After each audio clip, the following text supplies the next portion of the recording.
Estados Unidos. En 2003 surgió el primer medio dedicado exclusivamente a eso. A partir del 2007 se empezó a popularizar. A Latinoamérica pues llegó con Chequeado en Argentina, y en Colombia pues el primer medio dedicado exclusivamente a esto es Colombia Check, que nació en junio de 2016.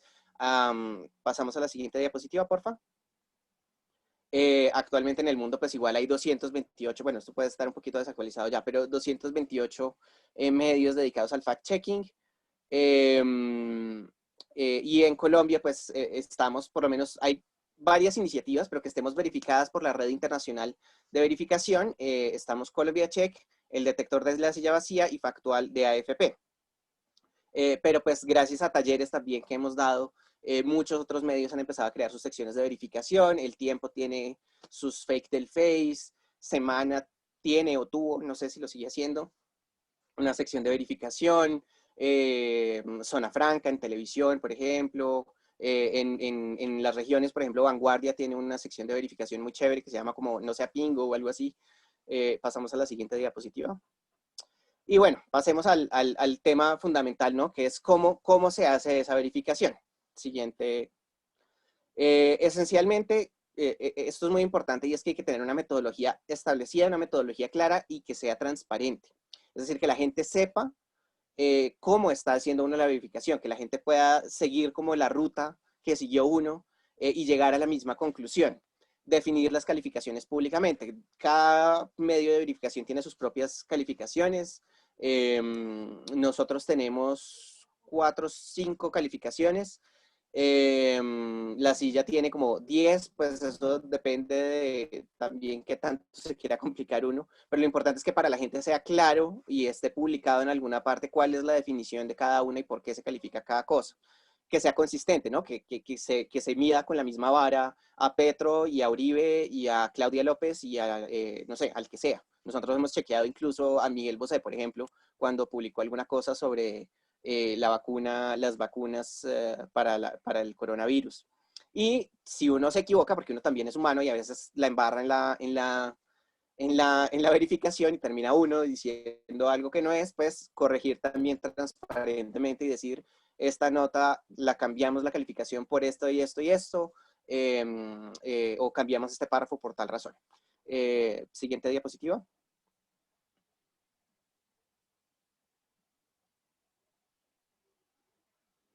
Esencialmente también tenemos unos principios de verificación, ¿no? Que se trata precisamente de eso, de seleccionar las frases sin sesgos, es decir, tratar de darles un poco a todos por igual, de todos los lados, los del centro, los de la izquierda, los de la derecha.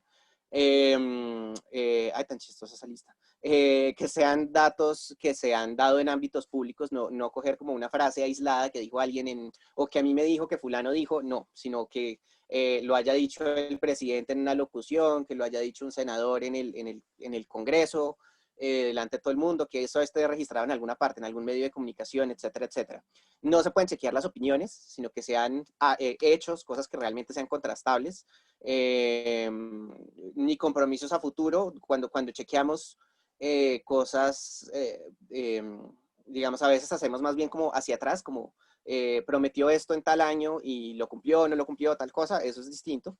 Eh, Nuestra labor principal es el tema político, entonces no chequeamos chismes pues de farándula ni nada de eso, y esencialmente también no somos jueces, ¿no? Es decir, la labor de la justicia de decir si alguien cometió un delito o no, pues es la justicia, eso no lo podemos determinar nosotros.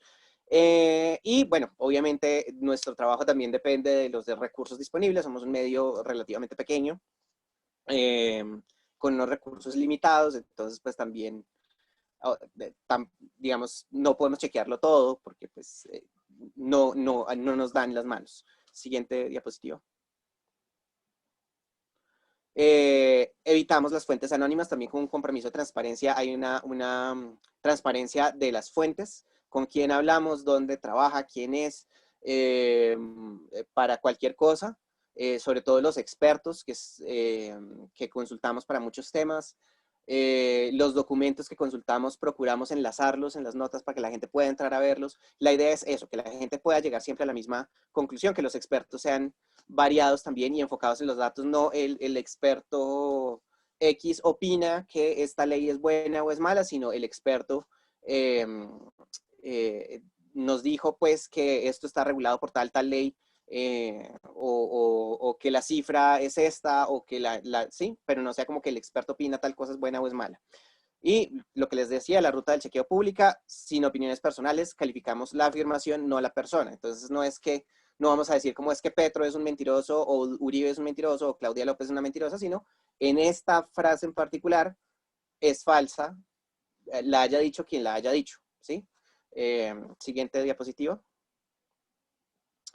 Bueno, estas son nuestras definiciones de las calificaciones. Esencialmente, verdadero es que corresponde 100% con la realidad, verdadero pero se descachó en alguna cosita, cuestionable es, hay discusión sobre la interpretación de los datos, o depende cómo se mida, o cogió un dato, fue verdadero y los sacó de contexto y lo tergiversó, digamos, hay mucho, pues que no corresponde con la realidad. Tenemos una cosa que es inchequeable, que es que a veces casi que haya digamos, a veces casi que se inventan las cifras. Con el inchequeable es cuando dicen un dato y uno va a ir a verificar y el dato no existe, nadie tiene ni idea de dónde salió la cifra, que actualmente activos de coronavirus. Eso pues es inchequeable porque hay modelos para tratar de estimarlo, pero todos los modelos son distintos, y realmente, digamos, hay que trabajar con los datos que tenemos concretos, son los casos confirmados, y eso hay que mirarlo en contexto y toda la cosa, pero saber los casos reales, pues es inchequeable. Siguiente diapositiva. Como les decía, nosotros estamos verificados por la asociación, por la Red Internacional de Verificadores de Datos, que esencialmente nos compromete, nos pone unos compromisos que están en las siguientes dos diapositivas, pero pues no vamos a profundizar mucho en eso, porque son un poco los mismos principios de Colombia Check que ya les expliqué. No partidismo, sino que sea equitativo pues con todos los participantes, que haya transparencia en las fuentes, que haya transparencia en las fuentes periodísticas y en las fuentes de financiación, por ejemplo. Entonces nosotros tenemos en nuestra página web de dónde salen nuestros sueldos, pues de dónde sale la plata con la que trabajamos, que en este momento la gran mayoría viene de Facebook, por ejemplo, gracias a un proyecto que se trata precisamente de combatir la desinformación en esa red. Facebook nos paga, nosotros hacemos nuestras notas y le decimos a Facebook, vea, con base en esta nota, estos memes que están circulando o estos videos que están circulando en su red social son falsos. Facebook entonces toma medidas al respecto y les pone un aviso, esta información es falsa, y le avisa a la gente que lo compartió, esto que compartió usted es falso, y pues nos paga a nosotros por esa labor. Aquí ya podemos saltar estos compromisos pues para no demorarnos mucho. Obviamente es distinto el chequeo de discurso público de lo que dice el político tal a lo que aparece en redes. Entonces pasemos primero los pasos del discurso público, que son esencialmente, bueno, seleccionar la frase, que como les digo tiene que ser del ámbito público, algo que esté, y que sea obviamente en la medida de nuestras posibilidades, que sea algo lo más relevante posible, etcétera. Se consulta al autor para decirle, bueno, usted dijo esto, ¿de dónde sacó el dato? O de pronto, si la frase no es digamos, si tiene alguna palabra que puede ser problemática de interpretación, decirle exactamente usted a qué se refería cuando dijo esto, y chequear con base en eso. Esa información entonces ya se confronta con las fuentes oficiales, o con las fuentes, también con las fuentes alternativas y con expertos. Entonces, no sé, si se tiene un dato pues de desempleo, uno va al DANE, pero no, digamos el desempleo por sí solo, la cifra de desempleo por sí sola, pues hay que analizarla también en su contexto, ¿no? Si la cuestión es que aumentó, bueno, ¿por qué aumentó tal cosa? Poner las cosas, la información completa. Y finalmente, pues ya con base en la información que se recopile, se pone la calificación según las definiciones que les di hace un rato. Ese es el proceso en general de la verificación. Siguiente. Entonces, por ejemplo, acá tenemos una frase en El País de Cali, de una columna de Rafael Nieto, del ex viceministro Rafael Nieto, que decía que los indígenas son los grandes terratenientes del país porque en 2018 tenían casi un tercio, pues 27, un poquito más de una cuarta parte, el 27,6% de la tierra rural y que eran 31,6 millones de hectáreas. Entonces, por ejemplo, en ese caso, ese chequeo lo hizo una de mis compañeras, Sania, probablemente Sania Salazar. Entonces ese chequeo implicó, bueno, creo que Rafael Nieto no les contestó, pero en todo caso, pues la fuente de esos datos es la Agencia Nacional de Tierras, entonces se consultó a la Agencia Nacional de Tierras, se actualizó la cifra, pero además hay que decir que esos 30 y pico millones de hectáreas que tienen los indígenas no son propiedad privada, entonces no corresponden a la definición de lo que es un terrateniente. Son tierras colectivas, son inalienables, son la gran mayoría, como el 90%, como el 90% son bosques, y otras partes están en parques naturales o en zonas de reserva, digamos, es muy poquita el área que realmente es cultivable, entonces es muy cuestionable sacar ese dato y decir que ellos son unos grandes terratenientes, porque no corresponde pues con la realidad. Entonces la calificación de eso finalmente fue cuestionable y ahí en la presentación está el link, pero pues no tengo cómo entrar, pero después en el chat les comparto el enlace o algo. Pasemos a la siguiente. La desinformación en redes es un poquito más compleja porque depende mucho del tipo de desinformación, ¿no? A veces son imágenes, a veces son videos, a veces son textos, cadenas que circulan por WhatsApp, audios de WhatsApp que son una pesadilla. Digamos, entonces dependiendo del tipo de desinformación, hay unas técnicas, hay unas herramientas que realmente son sencillas, digamos, en muchos casos. A veces es un procedimiento parecido. Si son frases textuales, pues se llaman a las fuentes o lo que sea, a las autoridades competentes. Pero, por ejemplo, bueno, la mayoría de esas técnicas las pueden encontrar en esta guía, que se llama Pistas para Chequear. Ahí ven el enlace, sencillísimo, colombiacheck.com/guía. Y ahí encuentran todas las técnicas que usamos en ColombiaCheck para verificar este tipo de informaciones, cómo se hace una búsqueda inversa, cómo se usa una cosa que se llama fotoforensic, que le dice a uno si la fotografía fue modificada o no. Bueno, por ejemplo, en la siguiente diapositiva está un video, no se mueve. Ya, uy, en esta diapositiva, por ejemplo, circulaba un video que mostraba unos policías supuestamente robándole mercados a unos campesinos y le reclamaban al presidente Duque, esto fue durante la minga, le reclamaban al presidente Duque, presidente, diga algo sobre esto, ¿cómo es posible que la policía esté haciendo esto?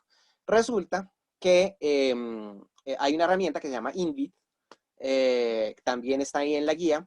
Lo que hace es dividir los videos por imágenes y con esas imágenes te busca en Google, se hace la búsqueda inversa de la imagen en Google, que es buscar imágenes similares o dónde más ha salido esa imagen.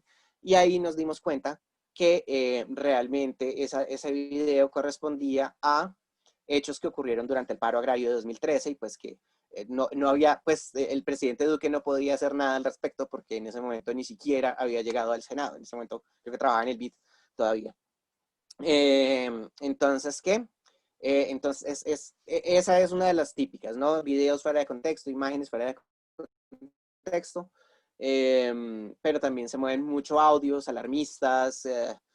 Con esto de la pandemia hubo muchos audios tengo información privilegiada y esto me lo contó un amigo que es médico o un amigo que es policía o un amigo que es no sé qué cosa, y realmente hay no sé cuántos casos y no sé qué, y nos están ocultando la vacuna y cantidad de cosas.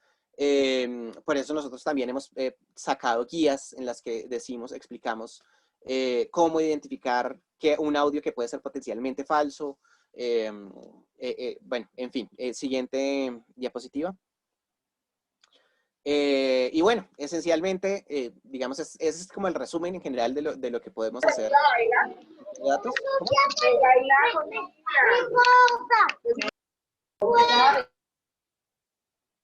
Gracias. Digamos, hay muchas técnicas. Como les digo, en la guía, obviamente, ahorita el tiempo no nos da para detallar en cada una. Búsquedas avanzadas, etcétera, etcétera. Y ya después de eso se puede pasar a muchos formatos para contar. Tenemos podcast, tenemos formatos de video. Se pueden utilizar las redes sociales para llegarle a la gente. Nosotros por lo menos en Colombia Check no nos preocupamos tanto de que la gente entre como tal al portal, aunque obviamente es muy chévere que entren y lean la nota completa, sería lo ideal, pero tratamos de poner la respuesta completa en los títulos, de usar las historias de Instagram, de hacer hilos de Twitter. Aquí están todas nuestras redes sociales por WhatsApp. Si la gente tiene dudas nos puede escribir, tenemos un grupo de difusión en WhatsApp. Para el tema específico de coronavirus, la Red Internacional de Verificación tiene también un robot de WhatsApp que uno le puede hacer preguntas, uno le dice hola y él le da a uno las instrucciones para que uno le pueda preguntar a ver si ya alguien, sea uno de los chequeadores de Colombia, de los 3 chequeadores que les dije, o sea de algún otro país de Latinoamérica, de pronto ya haya chequeado esa información que uno tiene la duda que si, no sé, que si Bill Gates nos va a poner chips con las vacunas, uno le pregunta y él le dice a uno, mire, esto ya lo verificó Colombia Check, lo verificó La Silla y lo verificó fulano y sultano y mengano en Ecuador y en Argentina y en donde sea. Esencialmente creo que siguiente diapositiva, no sé, creo que ya estamos acabando. Hemos hecho alianzas regionales. Esto ha sido un trabajo súper chévere que hemos hecho, sobre todo en elecciones, pero también en pandemia. Trabajar con periodistas independientes en diferentes regiones del país para que nos cuenten qué desinformación se está moviendo. En las elecciones regionales, por ejemplo, fue súper importante. Cubrimos todas estas regiones que ven acá. Y porque obviamente también la dinámica es un poquito distinta dependiendo de donde uno esté, particularmente las elecciones regionales, pues obviamente los temas de discusión no eran los mismos en Bucaramanga que en Barranquilla, que en Bogotá o que en Cali. Entonces también hay que tener mucho en cuenta el contexto. Y creo que ya la siguiente diapositiva es bueno, esta era nuestra primera página hace como 2 días.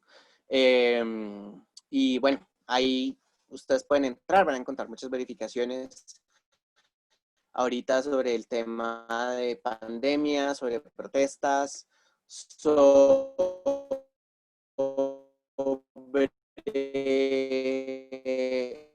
las elecciones en Estados Unidos, porque eso acá se ha movido mucho. Y sobre temas de paz también pues del taller como el tema de la mucha desinformación, de muchas frases tergiversadas, de muchos movimientos. La protesta es un escenario que mueve mucha desinformación, sobre todo mucha estigmatización y, por ejemplo, hace unos días, ya no sé, como 2 semanas, publicamos un informe grande sobre cómo se movió la desinformación alrededor de la minga indígena, por ejemplo, y cómo eso se relaciona con el conflicto y por qué es tan importante desmentir ese tipo de cosas para tratar de atajar un poco esas campañas que terminan victimizando o revictimizando a poblaciones que han sido supremamente afectadas en nuestro caso, en nuestro país, por el conflicto armado y por la pobreza y por cualquier cantidad de cosas como en este caso los indígenas o como las comunidades afro, entre otras. Y bueno, hasta acá llegamos. Agradecemos a José Felipe Sarmiento por su intervención y damos paso a las preguntas a quienes quieran participar, quienes quieran dirigirse a José, al periodista de Colombia Check. Por favor, prender las respectivas cámaras, levantar la mano y ahí les vamos a dar el paso ordenadamente. ¿Alguno de nuestros periodistas, comunicadores invitados le gustaría participar? ¿Alguna pregunta para José, para el periodista de Colombia Check?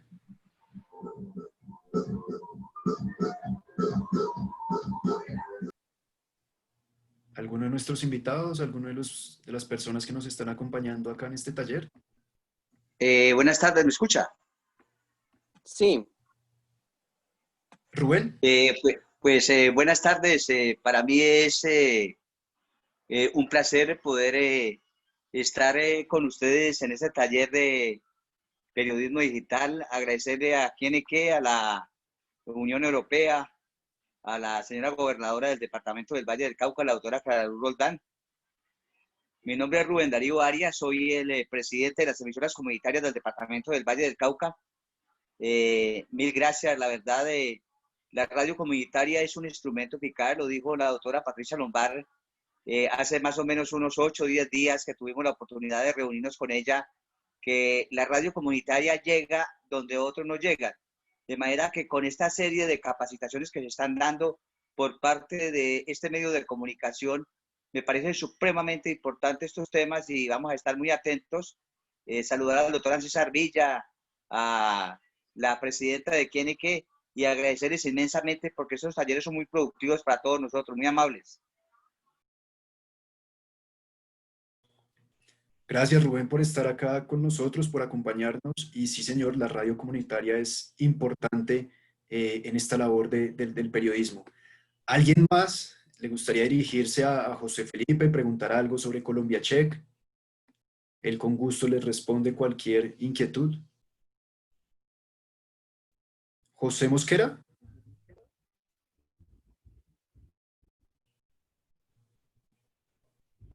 ¿Me escucha? ¿quién nos está hablando? Luis. eh, Sí, señor. Luis, porfa, enciende Tengo una pregunta. la cámara para que José Felipe también lo observe. Tengo problemas con los datos. Si prendo Ah, la bueno, cámara, se me tranquilo, cae regálenos su la nombre videoconferencia. y el departamento al cual pertenece, por favor.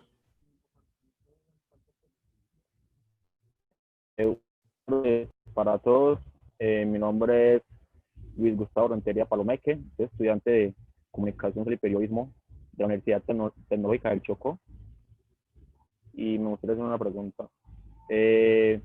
Acabé de ver el mapa en el cual el señor de ahora dijo que tenía pues contacto con las diferentes partes del país, ¿no es cierto?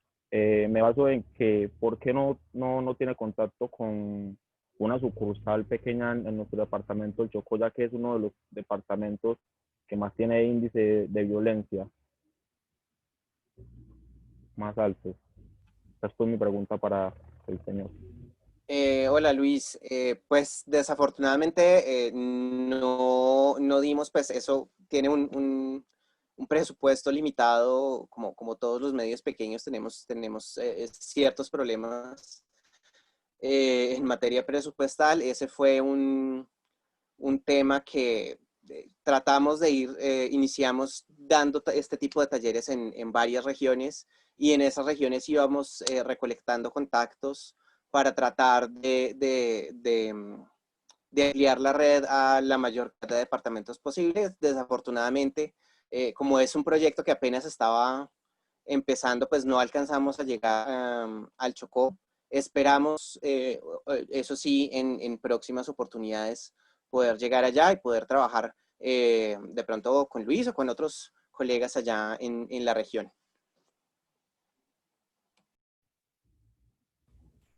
Gracias a Luis por la Ok, pregunta y a ok. José por la Gracias. respuesta. ¿Alguien más? Por ahí vimos que levantaron la mano. Hola, buenas Dar- tardes. Rubén Darío, nombre completo y el departamento al cual perteneces, por favor. Mi nombre es Rubén Darío Úcega, soy periodista de la Universidad del Cauca, actualmente en Unicauca Estéreo, la emisora universitaria de este departamento. Para preguntarle a José Felipe, pues uno como periodista sabe que tiene que verificar las fuentes, contrastar escenarios, tener en cuenta los contextos, pero en el caso de los territorios se hace mucho más difícil esa labor. No es lo mismo cuando un periodista quizás de grandes medios trata de acceder a una fuente, el coronel, el comandante de la policía, el secretario de gobierno, el gobernador, que cuando los periodistas en provincia tenemos la intención de acceder a información muy sensible. En este caso, por ejemplo, el departamento del Cauca, que es uno de los más violentos del país, si no es en este momento el más violento, en donde hay grupos armados por toda parte, aparte de los actores legales, es bastante difícil verificar información. Incluso las propias fuentes oficiales muchas veces no facilitan el acceso a la misma y pues se generan esos temas que posiblemente puedan ser de especulación. ¿Cómo hacer en esos casos? Porque finalmente uno termina con la incertidumbre de si va uno informando bien, partiendo de que las propias fuentes oficiales nunca dicen nada. Pasa mucho acá en Cauca, ¿no?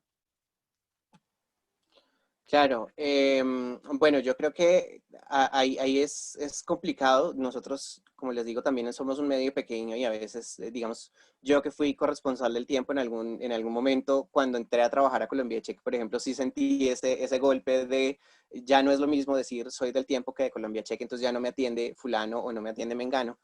Pero, bueno, yo creo que ahí es una cuestión de varias cosas. Primero, apelar lo más posible a lo que esté en fuentes abiertas, ¿no?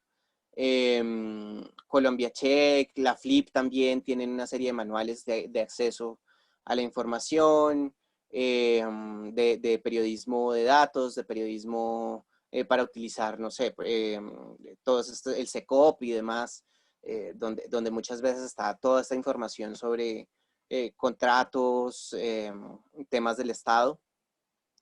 Y lo segundo que a mí me parece clave y muchas veces no se habla mucho es el tema de precisamente las alianzas, ¿no? Desafortunadamente se tiene muchas veces la idea de que el periodista es una especie de lobo solitario contra el mundo y esta costumbre, ¿no? de la chiva y no sé qué. Yo creo que hay que tratar de contrarrestar eso porque muchas veces el trabajo colaborativo, las alianzas entre medios, entre colegas, digámoslo, camaradería, es muy positiva para esos casos. Entonces, a veces de pronto al medio de uno no lo atendieron, pero si nos unimos varios medios a hablar del tema y a indagar por esta información, así sean varios medios pequeños, pero si por ejemplo, a esos varios medios pequeños se les suma y les colaboran los colegas en el caso del Valle del Cauca, los colegas del país, del país, por ejemplo, pues eso ayuda precisamente a generar ruido y movimiento y que las fuentes, sobre todo esas que son que son tan difíciles pues para convencerlas de hablar, ¿no? Ejército, las fuerzas militares son muy difíciles para conseguir que hablen de muchas cosas, pero en la medida en que sean más medios y más periodistas haciendo presión, pues eso ayuda. Y lo otro es, además de las alianzas con otros colegas, también con organizaciones, ¿no? Con organizaciones sociales, a veces, cuando yo hablaba de expertos, por ejemplo, digamos, experto no solamente es el profesor de la Universidad de los Andes o de la Universidad Nacional o de, no sé, de la Santiago de Cali allá o la Universidad del Valle, sino también son estos líderes sociales, estos líderes comunitarios pues, que conocen, ¿quién más experto en sus territorios y en sus comunidades que los líderes indígenas, por ejemplo? Sin necesidad pues de tener que ir a un... obviamente en esos casos, por ejemplo, sí hay transparencia de fuentes, pero pues obviamente eso también tiene unos límites. Cuando no se puede, no se puede. O sea, por la transparencia de fuentes no vamos a poner en peligro la vida de una persona. Entonces, obviamente todo eso tiene sus matices. Pero sí, digamos, es eso, diversificar en nuestro concepto de expertos, que no sea solo académicos o personas de entidades estatales, tratar de darle el mayor uso posible a fuentes abiertas, a lo que está en Internet. Hay muchas cosas que realmente están en Internet. y a trabajar colaborativamente con los colegas. Eso es súper importante. Gracias, Rubén y José. Doctor Ancísar, adelante con la pregunta. Hombre, Germán, muchas gracias. José Felipe, es que has dicho un montón de cosas muy importantes y uno quisiera como pegarse de cada una de ellas, pero una es muy importante que quiero resaltar es la comprobación del material que a través de medios como estos virtuales a veces se transmite y que genera muchas emocionalidades y a veces se está manipulando esa emocionalidad a partir de intereses políticos o intereses de cualquier tipo. Me gustó mucho el ejemplo del presidente Duque en el 2013, ni siquiera, yo creo que ni el Centro Democrático en su caso lo conocía. Pero quiero, sin el pero, y quiero que me contestes una pregunta con la que yo molesto mucho a mis colegas y a mis compañeros de trabajo, y es la palabra contexto, sobre todo porque en los medios virtuales pareciera que siempre se estuviese hablando en un eterno presente, y ese eterno presente tiene demasiadas dificultades porque nadie se está preocupando por entender que alrededor de la foto de hoy hay unas fotos previas, en muchos casos, muchísimas fotos previas, que si la gente se tomara el tiempo, y sobre todo los comunicadores, eso está bien que no lo haga la gente del común, pero que un comunicador se tome por lo menos el espacio, el tiempo, la paciencia de verificar esa foto, a qué video corresponde, a qué película de vida corresponde. ¿Es para ti importante esa palabrita, mi querido José? Por supuesto, el contexto es clave, no solo cuando se trata de imágenes o de videos, sino por ejemplo en frases, ¿no? Que a veces, por ejemplo, no sé, hace unos meses tuvimos esta indignación, como todas las indignaciones de Twitter fugaz, sobre una frase que había dicho la vicepresidenta sobre los pobres. Ahorita no recuerdo qué era exactamente, pero era que también ella estaba hablando de otra cosa, cogieron el pedacito y lo sacaron de contexto y la pusieron a decir una cosa pues, que realmente ella no estaba diciendo. Con el director de la OMS, que incluso hubo una mala traducción que generó, y cuando, digamos, el contexto además es importante porque es que cuando circulan estas desinformaciones, normalmente apelan es, como decía en César, a la emoción, y le apuntan o a indignarnos o a alegrarnos también. Por ejemplo, que se movió mucho, que hizo Colombia Check, fue cuando la Torre Eiffel supuestamente se iluminó con la bandera de Colombia por el triunfo de Egan en el Tour. Y resulta que pues era un montaje, ¿no? Sobre otra foto de la Torre Eiffel, porque cuando empezó a circular ni siquiera se había hecho de noche todavía en Francia.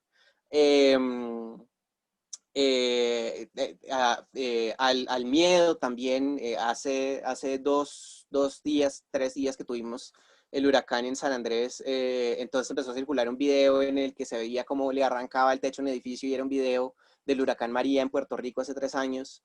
Entonces hay que siempre tratar de hacer esa pausa emocional un poco, que a veces es difícil, y todos a veces pecamos pues de indignarnos demasiado rápido o alegrarnos demasiado rápido, o tantas emociones pues demasiado rápido.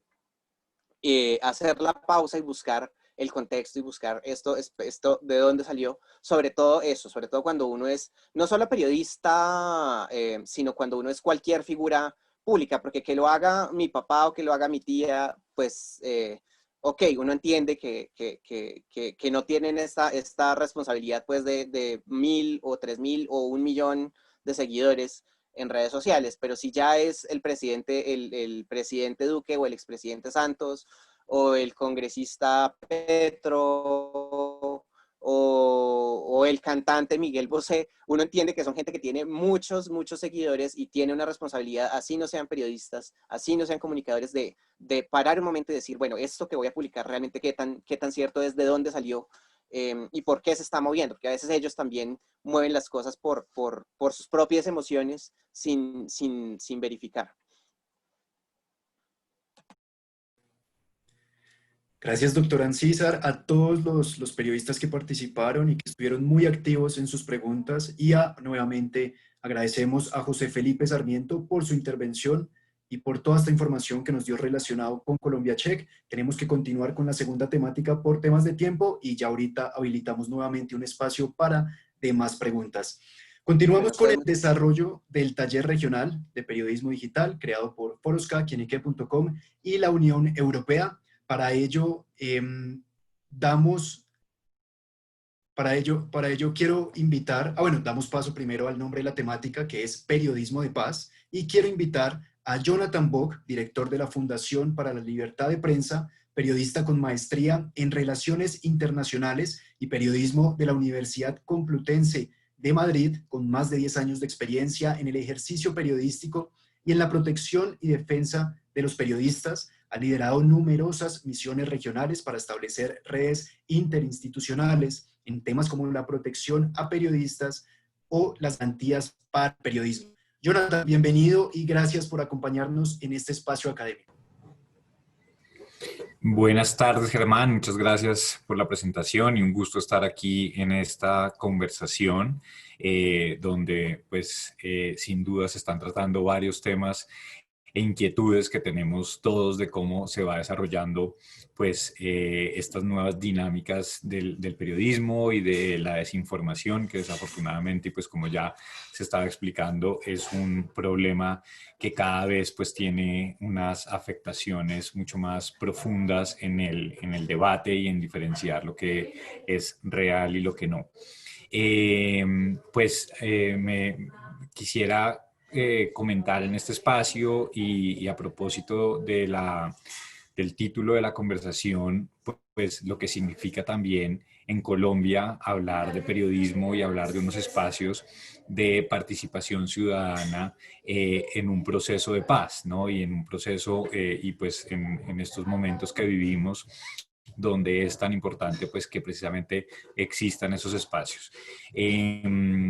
Yo, pues, desde la Fundación para la Libertad de Prensa hemos registrado realizamos una investigación que nos llevó 3 años para identificar cuál era el ecosistema de medios en los distintos lugares de Colombia, municipio a municipio. Y ese documento que, pues, lo pueden consultar, que se llama Periodismo Roto, da unos hallazgos y nos revela también, pues, cuál ha sido un poco el impacto más silencioso de tantos años de violencia contra la prensa en Colombia. Y esto tiene que ver con la violencia que ha habido, pues, por supuesto, los asesinatos, las amenazas, lo que ha significado también que cierren medios de comunicación, pero como digo, también ha tenido un impacto que ha sido pues más silencioso, pero que también ha afectado de manera muy profunda los tejidos comunitarios locales.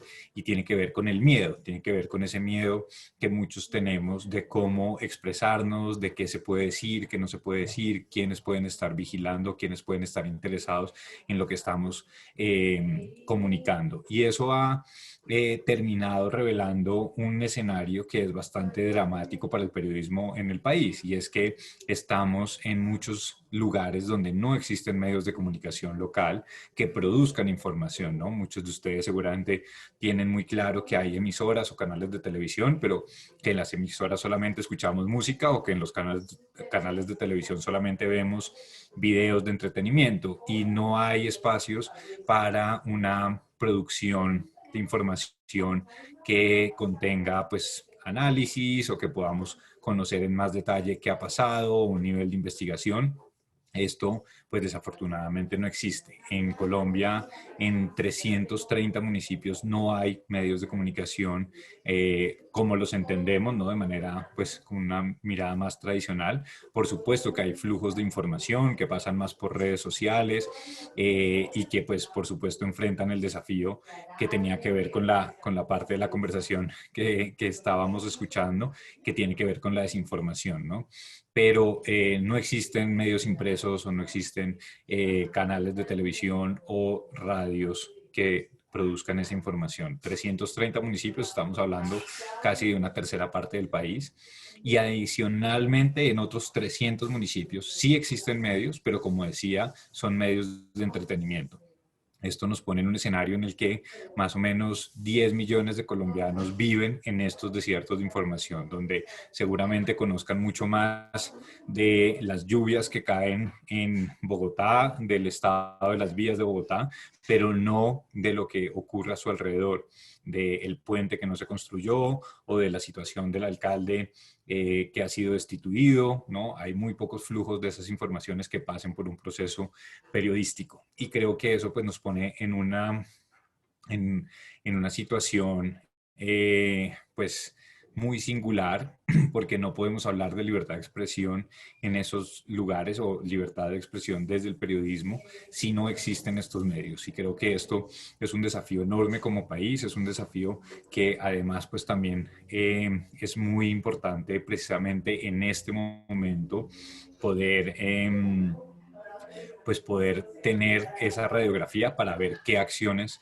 se pueden tomar. Y creo que ahí es importante también, pues muchos de las discusiones y de los proyectos y del esfuerzo que también desde la cooperación internacional y desde entidades también territoriales, pues se está haciendo para que existan nuevos espacios, para que existan cada vez más herramientas, para que pues periodistas o líderes que están trabajando en en algún tema organizativo o tienen inquietudes e intereses al respecto puedan desarrollar sus medios de comunicación. Entonces, este es un panorama inicial que por supuesto se suma a una triste herencia que tenemos en el país, que es de violencia contra la prensa. Colombia desafortunadamente sigue siendo un país violento para el periodismo y sobre todo pues en los últimos años hemos visto cómo está también muy enfocado en o cómo esa violencia ha ido dirigida a los medios comunitarios y a los periodistas comunitarios. Este año ocurrió el asesinato de Abelardo Liz, un periodista indígena en el Cauca. El año pasado en Nariño, en Samaniego, también hubo el asesinato de un periodista comunitario y esto pues por supuesto genera no solamente pues lo que significa el asesinato de una persona y un periodista, sino que también termina deteriorando mucho más ese sistema de medios comunitarios que es tan necesario en las comunidades y que genera un ambiente de miedo y de autocensura a su alrededor, ¿no? Entonces, pues por supuesto que cuando hablamos de periodismo en Colombia hay que hablar de la violencia y hay que hablar también de cuáles pueden ser unas herramientas y formas de hacer frente y de entender que esos riesgos están y de qué manera se pueden prevenir. Entonces, pues ese es, por supuesto, el otro elemento a tener en cuenta. Pero también quisiera hablar y un poco a propósito, pues aprovechar también como este espacio donde hay gente de distintos lugares, también volver a esto que estaba mencionando de los proyectos que pueden servir para activar voces locales, ¿no? Y ahí quisiera hablar de un proyecto que desde la fundación empezamos hace 1 año y medio y que es precisamente ese es el objetivo, poder activar voces locales en lugares donde no existen medios de comunicación. Es un laboratorio móvil de periodismo. El proyecto se llama Consonante y pueden visitar la página en consonante.org, que es en la práctica es un contenedor adecuado con equipos que ha ido recorriendo algunos municipios donde, como digo, no hay medios de comunicación. Empezamos en el sur del Tolima el año pasado y este año empezamos a recorrer algunos municipios de Nariño y de Chocó. Estuvimos en Túquerres y en Tumaco y actualmente estamos en Condoto y también en el departamento del Cesar. Estamos en Valledupar trabajando en la zona rural y ha sido un ejercicio sumamente interesante y revelador también, ¿no? Porque digamos como es poner una serie de herramientas a disposición de procesos comunitarios y de líderes para que con unas herramientas periodísticas puedan no solamente, digamos, como entender la responsabilidad del periodismo, sino también poner en la práctica herramientas de edición, pueden ser de video, de audio, y poder empezar a desarrollar y pensar en proyectos comunicativos, ¿sí? No solamente quedarse en como en el ejercicio del periodismo, sino también poder generar pues algunas ideas que puedan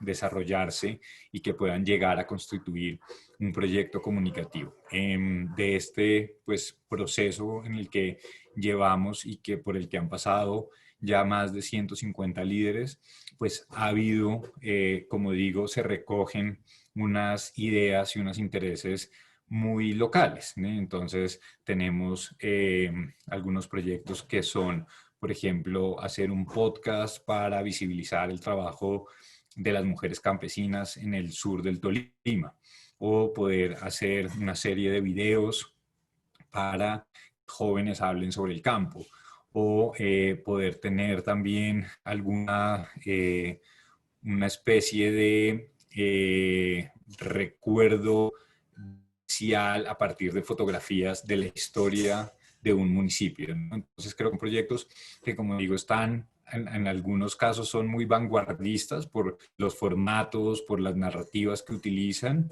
y pues al mismo tiempo mantienen una mirada hiperlocal.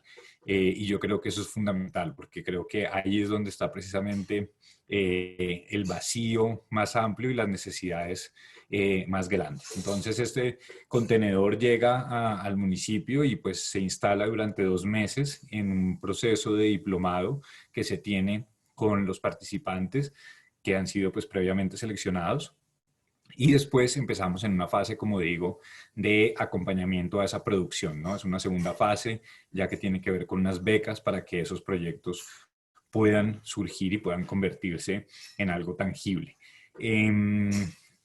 Por motivos de la pandemia, tuvimos que cambiar un poco la dinámica, y un proceso que era 100% presencial lo terminamos transformando en un proceso semivirtual, que pues también nos ha servido mucho para poder hacer que el proceso llegue a más personas y que podamos estar en más municipios, y pues digamos que también nos ha mostrado que el interés y las ganas de muchos de los participantes está, pues es clarísimo, y que a pesar de varios de los problemas de acceso a Internet o de poder consultar todo el material en línea, pues lo hacen y digamos como que llevan a cabo todo ese proceso de formación que sin duda es importante para poder pensar ya después en un proceso, en un proyecto periodístico más, más fuerte, y que pueda tener también pues como unas ideas mucho más claras con sus audiencias, de a quién le estoy llegando y con quién estoy hablando, cuáles son las temáticas. Y este es un proyecto que sin duda pues nos parece que es una puerta de entrada también para hablar de muchos otros desinformación, también alfabetización digital, ¿no? En muchos lugares donde pues no todos los participantes están tan familiarizados con las herramientas digitales y con las lógicas de Internet. Eso es algo en lo que se hace también mucho énfasis. Entonces pues creo que ahí se está logrando, como digo, poder abrir una puerta para pues activar esas voces. Entonces creo que esto además pues entra en un momento que, como mencionábamos, es fundamental para las comunidades poder tener estos espacios que pues son pensados desde el periodismo, pero que también tienen un impacto sociopolítico que va más allá de esto, ¿no? Y es como un lugar de encuentro donde las personas pueden hablar de distintos temas sobre los que existe la percepción de los que no se podrían hablar, ¿no? O que tienen algún riesgo. Y nos hemos encontrado con los ejemplos donde entre los participantes se van identificando, y quienes creían que podían ser sus contrincantes ideológicos terminan siendo muy cercanos, y eso es tan elemental como ver que ese efecto del que hablaba al principio de la guerra en Colombia contra la prensa y que afectó los tejidos comunicativos, pues tienen que ver también con esa desconfianza, con que no existen estos espacios para dialogar, Y creo que ahí pues esto es digamos, un paso en la dirección que nosotros consideramos que es correcta, ¿no? Por supuesto, pues estamos hablando de que es una situación o un fenómeno en el que se necesita pues que muchísimos actores participen también, ¿no? Esto debería ser parte también de una política pública que tenga en cuenta la libertad de expresión y que tenga en cuenta que el conflicto terminó afectando de una manera clara ese derecho, ¿sí? El derecho a expresarnos de manera libre, porque existe pues mucho miedo, como mencionaba, y existen muchos reparos y existen todavía muchos percepciones de qué es lo que puede generar también como algunas consecuencias frente a lo que cada uno de nosotros exprese y que todavía nos cuesta mucho saber cómo expresarnos sin que se llegue a un escenario de confrontación. Entonces, creo que todo este proceso ha sido, pues, como mencionaba, revelador por lo que hemos podido presenciar y por ese impacto más sociopolítico, como mencionaba. Por contarles un ejemplo, en Cajamarca, un grupo de mujeres pues, que pasó por el diplomado quiso hacer un medio de comunicación que hablara sobre mujeres y terminó siendo pues el primer medio de comunicación en Cajamarca, el único que tiene los debates de las mujeres en su objetivo principal. Entonces, tienen entrevistas, están realizando podcasts, están haciendo trabajos en video y esto ha tenido tal fuerza, pues que han empezado a convertirse en protagonistas de todo lo que ocurra con relación a las discusiones sobre género que hay en Cajamarca. Y tres señoras, dos de mayores de 60 años que nunca en su vida se habían imaginado que iban a terminar incursionando en el periodismo, pues han terminado siendo quienes abanderen no solamente la causa de las mujeres, sino también pues con formatos periodísticos bastante innovadores y pues terminan también propiciando que haya más espacios y que sean un referente también para poder hablar de esto al respecto y para otras generaciones y otros grupos de población. Entonces, todo esto hace parte también como del desarrollo que termina teniendo y de la importancia que tiene, como digo, el periodismo y la libertad de expresión en los lugares, pues en todos los lugares, pero sobre todo en espacios donde ha habido pues muchas dificultades para ejercer. Entonces, este es un poco el panorama de cómo vemos desde la Fundación, pues cuáles han sido las consecuencias de la violencia contra el periodismo, de cuál es esa radiografía actual que existe en Colombia y en ese escenario de desiertos de información, como mencionaba, y pues cómo con este proyecto que pues también hemos encontrado que hay otros proyectos que son sumamente interesantes y que también le apuntan a un periodismo local, pues terminan activándose y terminan siendo un punto de encuentro y de conversación para las personas y que termina aportando a esa reivindicación o a esa reconstrucción del tejido comunicativo local. Agradecemos a Jonathan Bock, director de la Fundación para la Libertad de Prensa, y habilitamos nuevamente este espacio de preguntas para que se dirijan a Jonathan para cualquier pregunta que tengan. Recordamos nuevamente que por favor para la participación enciendan sus cámaras, levanten la mano y mencionen su nombre y al departamento al cual pertenecen. ¿Alguien interesado en participar? ¿Alguna pregunta? Carlos Alberto, adelante. Bienvenido. Hola, muy buenas tardes para todos y todas. Mi nombre es Carlos Alberto Pérez, trabajo en la Universidad del Cauca y también hago parte de la emisora comunitaria de Cajibío, Contacto Estéreo .4. Sobre la reflexión que plantea el señor, pues ya es comprensible que sí hay muchos, ¿cómo se dice? Hay mucha de nuestras regiones que en silencio, como se dice. Pero pues también es bueno mirar casos, por ejemplo, ahorita hablaba Rubén Darío, está Rubén Darío de Unicauca Estéreo, que en este momento se ha convertido en un informativo pues bien importante y que yo creo que en nuestro caso, acá en la región, en los territorios, se hace necesario, es que desde nosotros acá como colegas, como otros medios de comunicación, comunitarios, regionales, empezar a consumir este tipo de espacios. A mí me parece, y creo que para el caso del departamento del Cauca, un informativo que se ha posicionado y que es bien importante, y yo creo que como colegas tenemos que pues, resaltarlo, es el informativo de Unicauca al Día Radio, que se ha convertido en un espacio que digamos que de análisis de la realidad desde lo local y lo nacional. Entonces yo creo que muchas veces ese silencio pues tiene que ver con la, ¿cómo es que se le decía eso? Como ese tema de que entendemos que en este momento hay dos grandes empresas que son como los encargados de informar a la sociedad colombiana con los intereses y con las implicaciones políticas y económicas que eso trae, que ha traído durante todos estos años.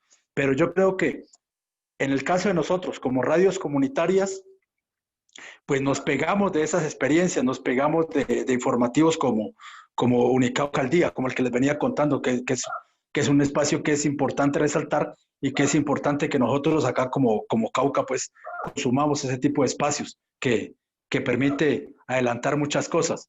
Y como emisora comunitaria en el municipio de Cajibío, pues es bueno evidenciar también la situación en que se encuentran en este momento las radios comunitarias, que pues es una situación bastante difícil por el tema del COVID, que pues ya se venía en un proceso pues de deterioro bastante difícil. Pero, o sea, entendemos que muchos medios de comunicación en este momento les ha tocado silenciarse por la cuestión económica y eso ha contribuido pues a que se dé una cantidad de situaciones de silenciamiento de regiones, como bien lo decía el ponente. Muchas veces sabemos más de lo que ocurre en el ámbito nacional con toda la desinformación que se corre por redes, con todas las implicaciones, porque ya pues nuestra sociedad tiene que poco a poco ir superando esa concepción de que son estos dos grandes medios nacionales, aunque existen encuestas, ¿no? Que dicen que ya las personas muchas veces ya toman su espacio, pues como que no cree mucho en esa información. Pero entonces se cae en la cuestión de las redes sociales con el análisis que hacía el compañero de Colombia Check, pues se empieza a convertir. Entonces el desafío que yo creo que nosotros tenemos ahí para redondear ya, primero es invitar, y yo creo que eso es muy importante, es invitarlos a consumir los medios locales. Yo reitero esa invitación, me parece muy importante porque muchas veces decimos que lo local está silenciado, pero nosotros decimos, bueno, en el caso nuestro, en el caso del Cauca, en el caso acá, por ejemplo, de nuestra región, nosotros tenemos que entender que sí hay medios, que sí hay personas que todos los días están levantándose y que creen en esa necesidad y en esa posibilidad de informar de una manera pues comprometida con este tema. Y también la necesidad de empezar a buscar la forma de aliarnos, ¿no? De aliarnos para empezar a recoger esa cantidad de historias que se dan desde lo local y que muchas veces pues toca esperar lo que pasó hace algunos días o a principios de esta semana. Tiene que llegar el espectador o los grandes a venirnos a contar la historia de la violencia en el Cauca, a nosotros que la vivimos constantemente. Entonces la invitación es eso, a consumir esos medios que nosotros tenemos acá, a escucharlos, a apoyarlos y a hacer análisis sobre esos medios. Y bueno, decía el compañero hace un momento, el primer ponente, la necesidad tan importante de aliarnos para superar esta pandemia y las situaciones que se vengan luego. Era esa intervención nomás, agradezco esa parte. Gracias, don Carlos Alberto, por su participación. ¿Alguien más, algún otro periodista, comunicador, invitado, le gustaría dirigirse a Jonathan Bock? ¿Alguna pregunta? Hola. Yo tengo una pequeña intervención, si me lo permiten. ¿Quién? ¿Rubén? Rubén Darío de Cauca. Adelante, Eh, Rubén. yo tengo preocupación escuchando un poco la intervención de nuestros compañeros de la FLIP, no porque no hagan su función o porque no traten de hacer su función, sino que en los territorios es muy complicado el ejercicio periodístico que se realiza. Y si tomamos en cuenta el reciente caso de los colegas del Espectador, o mejor, de la Fundación Pares, que hicieron un informe y se publicó en el Espectador, pues es prueba también de los propios retos o realidades que tenemos en los territorios. Eh, para nadie es un secreto que no es lo mismo el paraguas de un medio grande a el logo de un medio de la provincia, mucho más pequeño, ¿no? Por los riesgos que corren. En Cauca hay autocensura, que es peor que la censura, ¿no? Eso siempre lo hemos conocido a través de talleres de la FLIP. Una autocensura que no permite que los periodistas digamos nada por el miedo que hay en medio de este conflicto armado tan complicado que hay, por ejemplo, en el Cauca con todo lo que ya sabemos acá. Entonces los periodistas terminamos básicamente cuidando mucho nuestras palabras por el riesgo a la vida misma, al riesgo que corren los propios medios de información, y entonces terminan los grandes medios haciendo el trabajo que deberíamos estar haciendo desde las provincias. Pero pues eso apenas es natural. Un periodista acá no tiene una escolta, un periodista acá no tiene un respaldo de grandes medios de información, no tiene una protección siquiera de los gremios locales. Los gremios locales brillan por su ausencia, es decir, los gremios de periodistas locales yo considero que están muy flojos, muy débiles en esa razón de poder generar debates en torno al quehacer periodístico, en torno al ejercicio mismo de la protección de los periodistas. Yo no veo gremios en las regiones y eso es una autocrítica que debemos realizar con vehemencia y con claridad, porque finalmente muchos periodistas terminan solos haciendo ese ejercicio. Y lo peor, y con esto cierro un poco la intervención, es que hay una especie de desconfianza, además entre los propios periodistas, porque es que pues hay colegas que se dedican a legitimar ciertos discursos y toman parte en las orillas que a veces terminan siendo muy peligrosas. Esa es una realidad que se vive en las regiones porque no se entiende, por ejemplo, de otra forma, con todo lo que está pasando en el Cauca, con todo lo que está pasando en los municipios, y acá haya un silencio que es ensordecedor, si queremos decirlo así. Acá no se habla de lo que está pasando en el Cauca.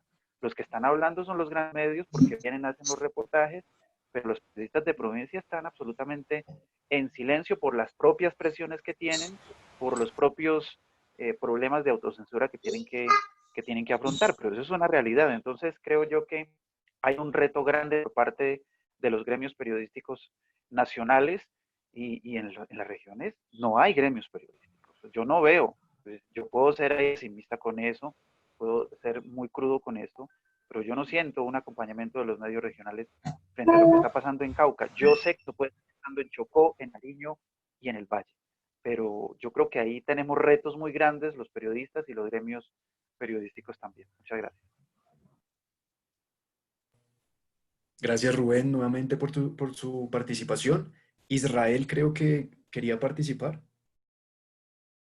Sí, señor. Buenas tardes. Buenas tardes, adelante. Desde Bogotá, pues para mí es un gran placer la posibilidad que nos han brindado de no estar en la parte del Pacífico, pero somos parte de una comunicación que nos permite dialogar y llevar ideas.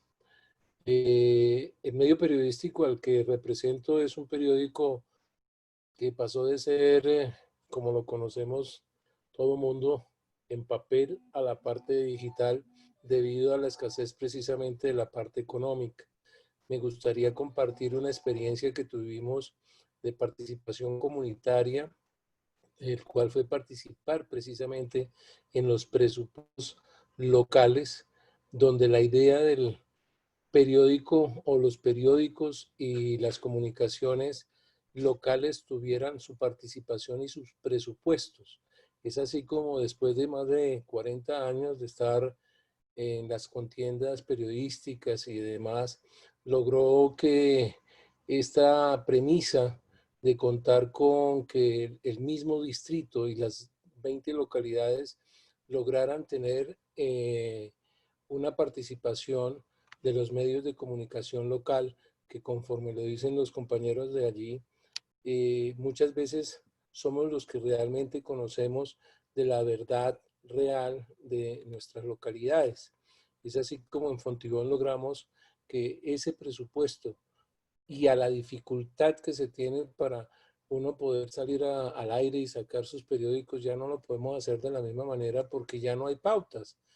El COVID-19 llevó a que muchos periódicos y medios de comunicación cerráramos prácticamente las ediciones. Es muy difícil, por ejemplo, sacar una edición que se tenía 27.000 periódicos para un periódico como Sector H de la localidad de Fontibón y otro periódico como es de Ciudad Salitre. Nos tocó cerrar e irnos a la parte digital y ahí es otro esfuerzo grande, como lo decía Jonathan, ojalá pudiésemos tener esas capacitaciones que se están dando a través de lo que hace la Fundación de Jonathan en el aspecto de capacitar a las comunidades periodísticas y medios de comunicación.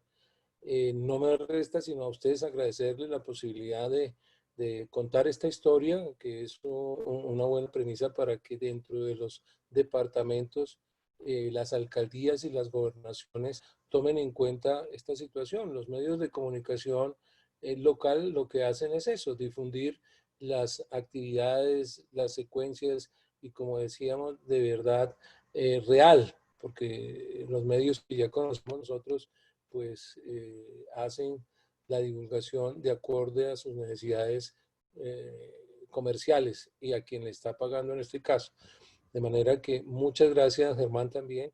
Y desde aquí un abrazo y continuar con la labor periodística, que es por eso que se ha denominado el cuarto poder, que aunque ha habido muchos problemas con el COVID, seguimos adelante en esta tarea que nos permite comunicar y dar a conocer las cosas que no se dan por los medios que se tienen en Colombia. Desde Bogotá, un saludo especial para ustedes. Gracias, don Israel, a usted por la intervención, por la participación. Jonathan, ¿algo para agregar? ¿Alguna respuesta a alguno de nuestros participantes? No, yo creo que se han tocado puntos también muy importantes y pues que por supuesto conocemos muy bien y en los que coincidimos, ¿no? Desafortunadamente, pues la fragilidad del periodismo en la mayor parte de Colombia es muy clara y esto hace que se debilite el flujo de información local que hay. Por supuesto que hay unos ejemplos muy buenos, ¿no? Y como estábamos hablando de el informativo de Unicauca, pues sin duda es un espacio muy relevante donde tratan temas locales como también nacionales con mucha rigurosidad y pues también con una mirada de esa distancia que debe tener el periodismo frente al poder y creo que es un trabajo que es fundamental y por supuesto el trabajo que hacen muchas radios comunitarias donde también mantienen una línea informativa que es relevante para la comunidad, pues estos son, esto es lo que deberíamos o lo que ojalá pudiera existir en cada uno de los municipios, ¿no? Sin embargo, desafortunadamente, pues no es así y están estos desiertos de información. También, por supuesto, yo creo que parte de como esas consecuencias de la guerra contra el periodismo ha significado también que sean muy débiles las organizaciones locales y territoriales de periodistas. Y yo creo que eso sin duda pues termina también debilitando mucho al sector y pues ojalá digamos que hubiera un cambio en ese sentido para que haya procesos organizativos que estén pues donde predomine más los puntos que juntan al sector y no pues los que los dividen, ¿no? Entonces, pues reiterar también como la posibilidad de pues que mis datos de contacto o los datos de contacto de la fundación, invitarlos pues a que conozcan también un poco más del proyecto y que estamos siempre en disponibilidad de atender pues cuáles sean los casos o las situaciones que tengan los periodistas y los medios de comunicación en el país. Jonathan Bock, director de la Fundación para la Libertad de Prensa, nuevamente muchas gracias por su tiempo, por su espacio y por su participación en este ambiente, espacio académico y obviamente a todos los participantes, a quienes estuvieron aquí presentes con nosotros. También agradecemos a la embajadora, invitados especiales y panelistas por su tiempo y por supuesto a ustedes periodistas y comunicadores de los departamentos de Cauca, Chocó, Huila y Valle del Cauca por estar atentos y participar activamente durante el desarrollo del taller. Y bueno, para finalizar, el tercer taller regional de periodismo digital, le doy la palabra a Manuel Rincón, jefe de prensa de la Unión Europea en Colombia. Adelante, Manuel.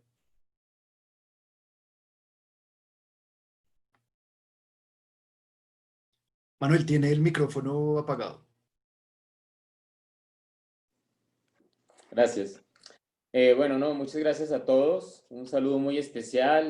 Gracias a César, Germán, Jonathan, a los que han participado. Pues yo retomo un poco las palabras de la embajadora de agradecerles también el trabajo que ustedes hacen, no solo por estar pendiente un poco de las actividades de la Unión Europea en las regiones, sino al mismo tiempo por mostrar las regiones al centro, que es muy importante para nosotros también. Yo quisiera también retomar un poco la invitación que hizo Carlos Alberto Pérez de consumir los medios regionales. Realmente creo que ustedes son voces en los territorios, son realmente la primera fuente periodística para nosotros y en general para el centro, y creo que eso vale la pena rescatarlo cada vez más, explorar siempre medios regionales, no solo radios comunitarios, sino también los periódicos locales, el trabajo que incluso hace Colpensa con sus periódicos regionales, el reflejo que se hace de cada municipio, me parece que es fundamental. Y más ahora, digamos, que estamos viendo cada vez que efectivamente hay cierta concentración de medios locales y centrales, digamos, pero mucha situación y la paz como se está manejando está en las regiones, como lo decía la embajadora, y en las regiones se está poniendo mucho de la vida y se está poniendo mucho del esfuerzo para que este país tenga un futuro en paz en este presente y hacia adelante. Entonces, más que todo, pues también felicitarlos por el trabajo, por esa dedicación y ese esfuerzo que hacen. Siempre invitarlos a que estén pendientes no solo de sus regiones, también que estén pendientes de nuestros proyectos, porque pueden aparecer también acciones que a ustedes les interesen y que se den cuenta que están también haciendo esfuerzos para construir región y para construir convivencia. Y es también parte de los objetivos que tienen en este momento los proyectos del Fondo Europeo para la Paz, donde también se está trabajando mucho en temas de visibilidad y en temas de comunicación. Y por último, invitarlos a siempre trabajar sobre procesos de comunicación, a generar iniciativas y procesos en sus regiones. Hemos tenido experiencias muy bonitas con radios comunitarias, hemos tenido experiencias muy bonitas con la FLIP y esperamos seguir trabajando siempre con ustedes porque es materia prima y recursos humanos que nos muestran la otra Colombia, que es la Colombia que también tenemos que hacer sentir en el centro de Colombia, en la capital. Entonces, muchas gracias y bueno, hasta una próxima ocasión y muy agradecido por todo este trabajo que hacen ustedes y también un saludo muy especial a todos los de Quenique. Manuel, los agradecimientos son para usted. Gracias pues, por estar acá con nosotros, por acompañarnos, por sus palabras. Y bueno, antes de seguir, Ángel, veo que quiere participar. ¿Tiene alguna intervención? Ángel Ledesma.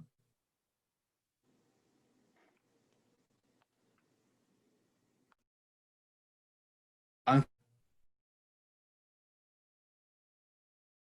¿Tiene el micrófono apagado? Sí. Listo. Bueno, gracias, Germán. ¿Ahí me oyen? Sí, señor, adelante.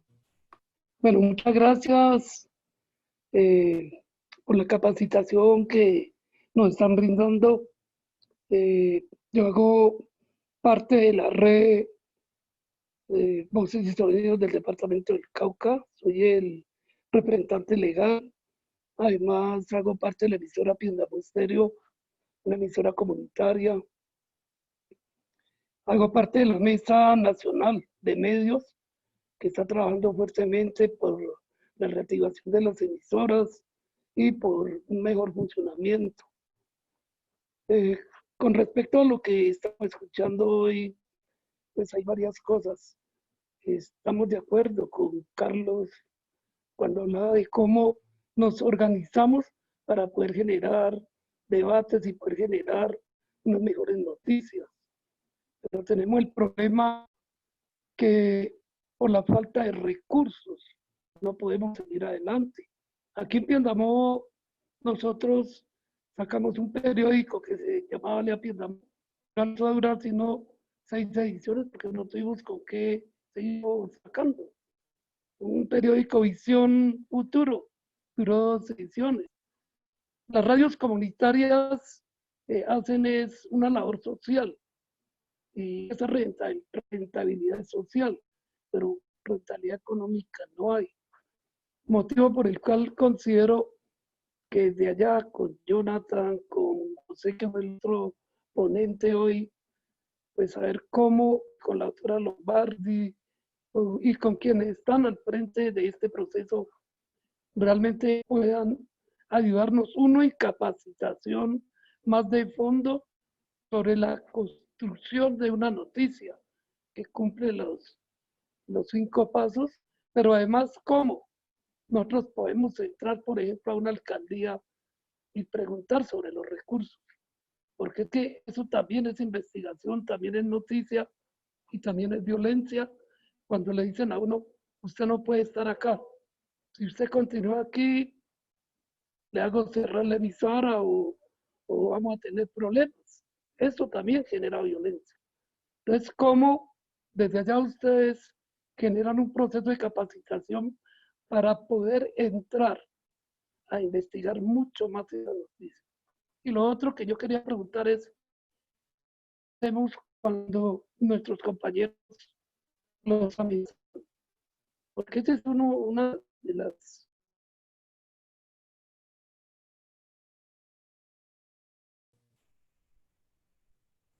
Ángel.